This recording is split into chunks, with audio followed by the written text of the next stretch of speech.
अच्छा जी, तो अज अस गल करन वाले हैं तिल की काश के उत्ते। पहली गल तो यह किहड़े दोस्त गंदम तो बाद लावना चाहते हैं, या कुछ दोस्त इन किहड़ा दा रकबे गन्ने तो बाद फ्री थींदे पैन, तो वो क्या कपास लावें, तिल लावें, या चावल लावें, धान लावें। उन्होंने बारे अज वीडियो है। तो इस बेसिकली तिल के बारे दसना चाहते हैं भी तिल की किहड़ी किस्म लावनी चाहिए, उसका पौधा किस किस्म का होंदा है, और वो तिल लावना चाहिए नहीं लावना चाहिए, किस रकबे ते लावना चाहिए, इस बारे अज गल करना है तुहाडे कोल। बिस्मिल्लाहिर्रहमानिर्रहीम, अस्सलाम वालेकुम। उम्मीद करें सारे दोस्त खैरियत नाल हो। मैं नज़ीर रज़ा और तुसां दे पे मेरा YouTube channel agriculture life. Channel ते नवे वे तो रिक्वेस्ट है चैनल को सब्सक्राइब कर गिनो और बेल आइकन दबा गिनो। दसना यह है कि तिल है बेसिकली ये बहुत अच्छी फसल है और इदियां दो इकसाम आइन, एक है झाड़ी नुमा और एक है वन स्टिक पौधा। पहले झाड़ी नुमा की गल कर गिनो।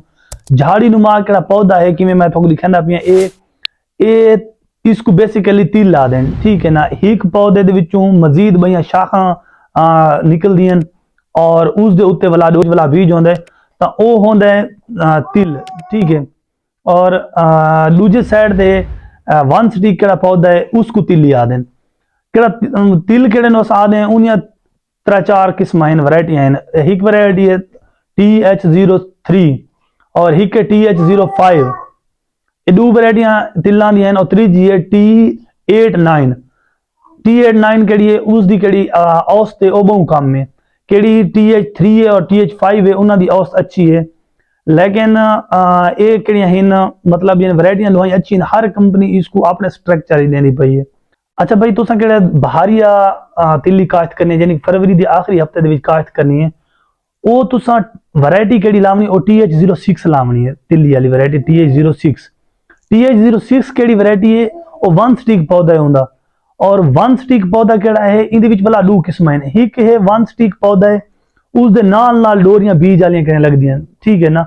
फलियां दूजे लफ्जां जागो जब कड़ी होंदियां फलियां हैं और नाल लग जान। एक दे विच वन स्टिक दे उत्ते भला उन्हां फलियां दा केड़ा है ना फार के लगन दा, वो काफी टाइम तो बाद एक फली लग सी, दूजी फली दा चंगा भला वक्फा हो सी।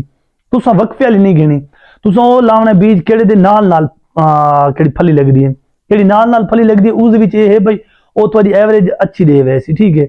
पिछले साल काफी दफा काफी फार्मर बहुत अच्छी वैरायटियां लाइन, तुसा उन्ना बेहतर है उन्ना दे विचों तुसा मान के ना TH6 है, वो गिनो केड़ी दे विच अच्छी एवरेज आई है, केड़ी दे नाल है। और उस दे विच वाला उन्होंने फली का साइज भी है काफी सारा, मतलब कुछ ही वैरायटियां केड़ी फली का साइज कम है, कुछ इन उन्होंने बहुत अच्छा साइज है, बड़ा सारा साइज है। उनके जहरी गल जितनी वड्डा उनका साइज है उतने उनके बीज भी है उतना ज्यादा ना। केड़ा दोस्त पिछले साल TH06 लाई है और अच्छी वैरायटी उन्होंने मिल गई, तो उन्होंने केड़ी एवरेज है पिछले साल 25 तो 30 मन आई है। और वो थोड़ा भी दिसदी पई होती, थोड़े अपने इलाके दे विच भी लगी पई होती पिछले साल तिली, तो तकरीबन 10 तो 12 बोरियां ओदी एवरेज आई है। बिल्कुल मनने वाली गल है। तिली दा बड़ा अच्छा तजर्बा फार्मर कीता है, तो इंशाल्लाह इस दफा भी। और उस दे विच भी वाला TH06 दे विच वाला एक अच्छी वैरायटी है, उसका कद तकरीबन 8-9 फुट ताई है, ठीक है। छोटे कद वाली नहीं गिनी, और वो गिनी है केड़ा फुट 1.5 तू 20 स्टार्ट कर दे गिनना ना, वो वैरायटी अच्छी वैरायटी वे। और इस दे विच केड़ी है दूजी वैरायटी, इस दे केड़ी काश्त है बहारिया तुसा ये लावनी है TH06, और केड़ी गंदम तो बाद लावनी हो तुसा दुहाई वैरायटियां ला सकदे, तो कोई मसला कोई नहीं। TH05 लाओ, TH03 लाओ या TH06 लाओ, इन त्रै वैरायटियां दे विचों कोई भी वैरायटी अच्छी केड़ी तुहाकू लगे तुसा ला सकदे वे। फरवरी दी आखिरी हफ्ते तो चल के तुसा मार्च अप्रैल मई जून जुलाई अगस्त, फरवरी तो चल के अगस्त तक कई टाइम भी तुसा इसको ला सकदे वे तिल्ली नू। और काफी सारे दोस्त केड़े गंदम तो बाद यानी कि एक दफा साल गंदम और 2 दफा तिल्ली दा फसल चाहते करें और अच्छी इनकम करें हासिल करने करें। बेसिकली ज्यादा पक्के रकबे तो पहले दोस्त ना लावा देंदे, अजकल तो वही बंद चौपां तो लेंदे पैन। एक मेरा जमीन या कड़ी रेतली थोड़ी जमीन है, नॉर्मल जमीन है, उनके बहुत अच्छी फसल है। और इस कड़ी तिल्ली है, इसकी एवरेज बहुत अच्छी आ सकती, और झाड़ीदार कड़ी है तिल्ली वो भी अच्छी एवरेज दे रही है, ठीक है। तो तुसा इसको लाओ। और इसका केड़ा खाद प्लान है, तुसा लाजमी इस DAP पाओ, लाजमी DAP पाओ, नाल पोटाश भी पाओ, अगर सल्फर पा सकते हो पाओ।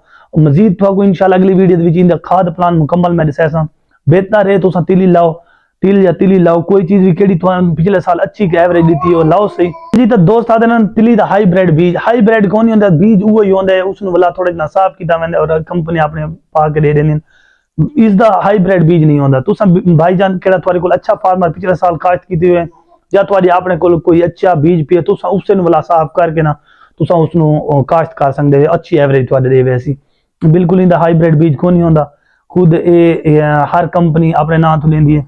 बेहतर तुम्हारे को कहें पिछले साल तक फार्मर को ले हो गिन गिनो मैं ट्राई करना पे इंशाल्लाह मेरे अच्छे फार्मर रब है। अगर कितना अच्छा बीज होया तसली वाला बीज होया तो इंशाल्लाह मैं भी दोस्तानों रिकमेंड करें उस बंदे को गिन के नंबर तो दे देसा। ठीक हो गया। तिल्ली काश्त करो, तिल्ली बहुत अच्छी फसल है और नागदावर फसल है और पिछली दफा इसका बहुत अच्छा रेट रही है और इंशाल्लाह इस दफा भी इसका बहुत अच्छा रेट रहा सी और आने वाले टाइम इंशाल्लाह इंशाल्लाह तिल्ली का बहुत अच्छा रेट हो सी और इसकी मार्केट बहुत अच्छी हो सी। ठीक है जी। ऐसी मजीद अच्छी वीडियो देखने वास्ते सारे चैनल को लाजमी सब्सक्राइब कराए। बहुत शुक्रिया, अपना ख्याल रखना। अल्लाह हाफिज।